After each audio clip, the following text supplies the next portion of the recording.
நம்முடைய வாழ்க்கையில் நாம் தோற்பதற்கு எந்த புள்ளி நமக்கு காரணமாக இருக்கிறது? நான் ரூமி வாசித்துக் கொண்டிருந்தேன். ரூமி சொன்னான், ஒரு ரகசியத்தை சொன்னான், மிக ஆழமான ரகசியம். நீ உன் காரணங்களால் தோற்கடிக்கப்படுகின்ற பொழுது அந்த காரணங்களின் மீது உனக்கு சந்தேகம் வராதது ஏன்? இவ்வளவுதான். உன்னால் அல்ல நான் கெட்டது.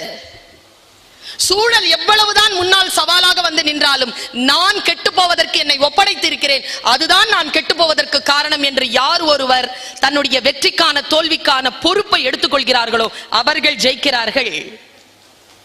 அதை அடுத்தவர்கள் மீது போடுகின்றவர்கள் தோற்கிறார்கள். ஒண்ணுமே இல்லை. இந்த புத்தகத்தை இப்படி பிரிக்கும் பொழுது புத்தகம் நம்ம கிட்ட பேசும்பா, படிச்சிருவியோ?